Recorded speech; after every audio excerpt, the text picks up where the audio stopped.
नमस्कार दर्शकों, planet 9 astro के इस एपिसोड में आपका बहुत स्वागत है। मैं हूं मेघना शर्मा। मेरे साथ आज उपस्थित हैं जाने माने ज्योतिषाचार्य श्री विद्यानंद वाचस्पति जी। नमस्कार पंडित जी। नमस्कार, आपके दर्शकों को भी नमस्कार। बड़ी कृपा की आपने अपने चैनल में मुझे पुनः अवसर दिया। जय हिंद, जय भारत। धन्यवाद। तो दर्शकों, आज कल हम पंडित जी से जानकारी ले रहे थे कि वृषभ राशि के जातकों के लिए मार्च 2026 कैसा रहेगा। जैसे कि हमारी श्रृंखला चल रही है, इसमें पंडित जी हर एक राशि की विस्तृत जानकारी देते हैं।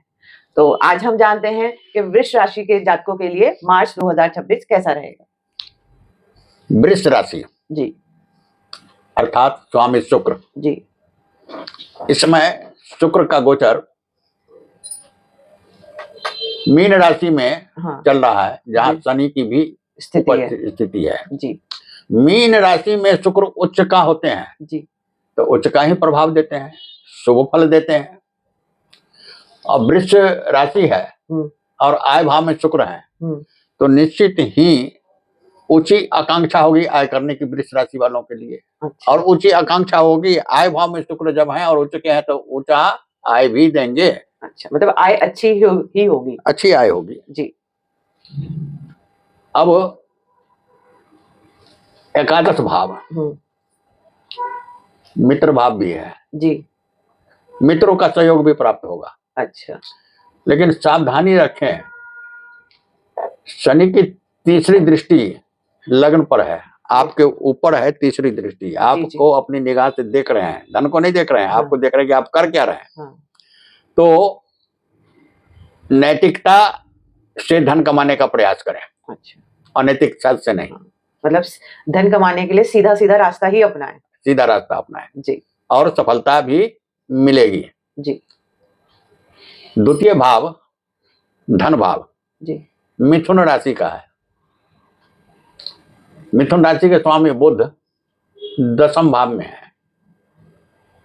अब धन भाव, अब दशम भाव कर्म भाव है, बुध की स्थिति यहां है। तो निश्चित रूप से संचार के माध्यम से, संवाद के माध्यम से आप धन कमा सकेंगे। कारण कि बुध की राशि में गुरु है और गुरु की नवम दृष्टि बुध पर है जी, तो इसमें सफलता प्राप्त करेंगे। परिवार में भी शांति रहेगी, क्योंकि गुरु जहां होते हैं, जिस भाव में होते हैं उस भाव को सक्रिय करते हैं और जहां दृष्टि होती है उसको भी सक्रिय कर देते हैं। तो द्वितीय भाव सक्रिय है, धन निश्चित रूप से आएगा और संचार के माध्यम से, संवाद के माध्यम से आएगा। और कर्म भाव है, तो आप कर्म भी करने में उद्यत ही रहेंगे जी, क्योंकि बुध कुंभ राशि यानी मित्र राशि में ही है। अच्छा। शत्रु राशि में नहीं है जी।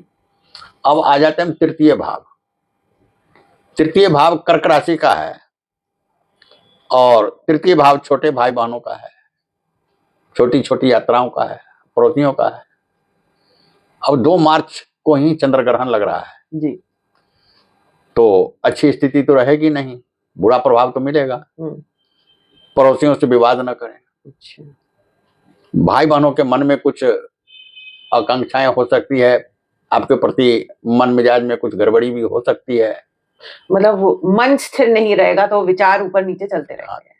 तो छोटी छोटी यात्राओं में कठिनाइयां भी आ सकती है। अब आ जाते हैं चतुर्थ भाव जी। चतुर्थ भाव माता के सुख का भाव है, वाहन के सुख का भाव है, घर का सुख है, घर का सुख का भाव है, संपत्ति का भाव है, सिंह राशि है। वैसे भी सिंह राशि पर ढैया का प्रभाव है जी, और सिंह राशि पर ही चंद्र ग्रहण लग रहा है जी, चंद्रमा की स्थिति भी सिंह राशि में है। तो चौथा भाव विकृत हो रहा है। अच्छा। केतु की भी स्थिति चतुर्थ भाव में है, विकृत हो रहा है। माता का सुख में व्यवधान, अच्छा, संपत्ति पर विवाद, अच्छा, वाहन दुर्घटना हो सकता है। इसमें इन सब बातों में सावधानी बरतें। आइए पंचम भाव जी। पंचम भाव कन्या राशि का है। कन्या राशि का स्वामी बुध दशम भाव में, कर्म भाव में। पंचम भाव निवेश का भाव है, संतान का भाव है, प्रेम प्रसंग का भाव है। पंचम भाव का स्वामी दसम भाव में है। तो वृष राशि वालों के लिए, वृष राशि भी ऐसे भी लग्जरी ग्रह है। तो पंचम भाव का स्वामी बुध जब दसम भाव में है तो निश्चित रूप से वृष राशि वालों का प्रेम संबंध अपने कार्यस्थल में ही होगा। अच्छा, कार्यस्थल पर ही इनका प्रेम संबंध होगा। अच्छा, सफल भी रहेगा, कारण गुरु की नवम दृष्टि भी है। अच्छा, सफल भी रहेगा, प्रेम प्रसंग ठीक रहेगा, संतान की ओर से शुभ समाचार मिलने की आशा है जी। छठा भाव तुला राशि का है। तुला राशि का स्वामी शुक्र। अब शुक्र एकादश भाव में के मीन राशि में उच्च के हैं जी। और छठा भाव रोग ऋण शत्रु का भाव है। छठे से छठा एकादश भाव है। रोग भी हो सकते हैं, ऋण भी हो सकते हैं, शत्रु भी सक्रिय हो सकते हैं, तो इसमें सावधानी बरतें। सप्तम भाव वृश्चिक राशि का है। वृश्चिक राशि का स्वामी मंगल दसम भाव में है। निश्चित रूप से कैरियर में सफलता, कैरियर में बढ़ोतरी, व्यवसाय में सफलता प्राप्त होगी, लेकिन सावधान रहें, राहु की स्थिति यहाँ है तो कभी कभी पार्टनर के साथ भ्रामक स्थिति भी उत्पन्न हो सकती है। नौकरी के क्षेत्र में भी भ्रामक स्थिति उत्पन्न हो सकती है और व्यवसाय में भी कभी कभी भ्रम हो सकता है। और बदलाव तो करें ही नहीं, न नौकरी का न व्यवसाय का, जहाँ है वहीं रहे। पार्टनरशिप के साथ थोड़ा गड़बड़ी हो सकती है। और पार्टनरशिप का मतलब पत्नी भी होता है जी। पत्नी के साथ भी मनभेद हो सकता है जी। सावधान रहें। ठीक। अष्टम भाव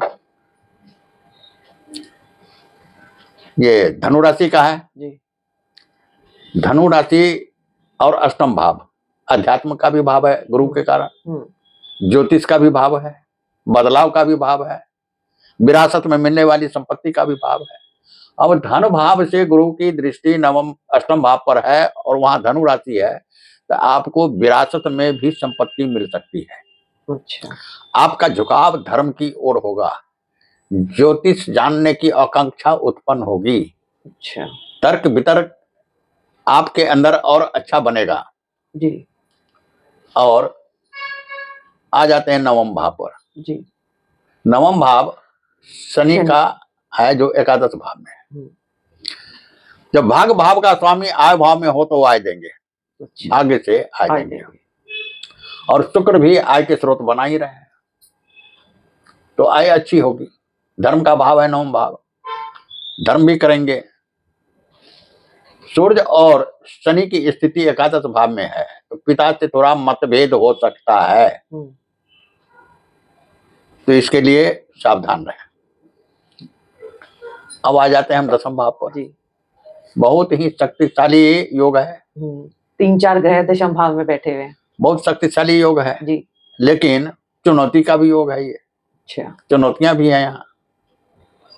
कार्य क्षेत्र में प्रबल वृद्धि होगी, चाहे व्यवसाय हो चाहे नौकरी हो। अच्छा।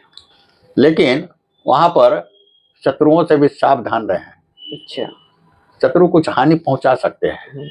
शत्रुओं कॉम्पिटिटर्स हो अपने हानि पहुंचा सकते हैं। कार्यों में सफलता मिलेगी क्योंकि साहस का ग्रह मंगल है, आत्मा का ग्रह सूर्य है, बुद्धि का ग्रह बुध है जी। सफलता तो मिलेगी लेकिन राहु के द्वारा दिए गए भ्रम की स्थिति से जरा बचकर रहें, इस पर विचार करें, कहीं भ्रम पैदा ना करें। अच्छा। थोड़ा सा जो भी निर्णय करें उसमें ध्यान रखें। अब एकादश भाव जी आय भाव बहुत अच्छी स्थिति है आय का, क्योंकि आय भाव का स्वामी जब धन भाव में हो है, धन माने द्वितीय भाव और एकादश भाव का सामंजस्य बहुत अच्छा होता है। जब बृहस्पति द्वितीय भाव धन भाव में है तो निश्चित रूप से धन का बचत भी होगा, अच्छी आय होगी, मित्रों का सहयोग भी प्राप्त होगा। 12वां भाव मेष राशि का है। मेष राशि का स्वामी मंगल दसम भाव में है जी। 12वां भाव खर्च का भाव है, अस्पताल का भाव है, धर्म स्थान का भाव है। अब ये दसम भाव में मंगल की स्थिति आपके धन को खर्च कराएंगे। किस चीज में खर्च कराएंगे? धर्म स्थान पर जाने में, अच्छे कार्य में। अस्पताल पहुंचने में, अच्छा अस्पताल का भी भाव है, अच्छा। तो ये खर्च कराएंगे इन्हीं सब में। तो स्वास्थ्य के प्रति सजग रहे, खर्चे के प्रति सजग रहे, सब बढ़िया रहेगा। अच्छा दर्शकों, जैसे कि अभी पंडित जी ने बताया कि थोड़ा सा घर के मामले में भी सावधान रहें, किसी से मनभेद ना रखें, स्वास्थ्य के प्रति भी सचेत रहें और व्यय के प्रति भी, पर वैसे बढ़िया ही फल देंगे क्योंकि लाभ भाव में 3 ग्रह हैं तो वो अच्छा ही फल देंगे। अभी हम पंडित जी से जानेंगे कि वृष राशि के जातकों के लिए कौन सा उपाय अच्छा रहेगा। वृष राशि के जातकों को चाहिए बुध का उपाय करें जी, और श्री गणेश जी की पूजा करें, अच्छा रहेगा। अच्छा। गणेश जी का मंत्र जाप करें, अच्छा रहेगा। गणेश जी की आराधना करें, अच्छा रहेगा। जैसे गणेश चालीसा पढ़ लें तो गणेश चालीसा पढ़ लें। अच्छा, मतलब गणेश जी की आराधना वृष राशि के जातकों के लिए लाभप्रद होगी। जी हाँ, ठीक है। तो अभी पंडित जी ने कुछ सावधानियां भी बताई, उपाय भी बताए, तो आप इसका ध्यान अवश्य रखें। इसी सारी जानकारी के साथ मैं अपने इस वीडियो को समाप्त करती हूँ। अगर आपको ये वीडियो पसंद आया तो लाइक करें और हमारे चैनल को सब्सक्राइब अवश्य करें। अगर आप पंडित जी द्वारा किसी जन्मपत्री का विश्लेषण करवाना चाहते हैं तो नीचे दिए गए नंबर पर संपर्क अवश्य करें। धन्यवाद। नमस्कार।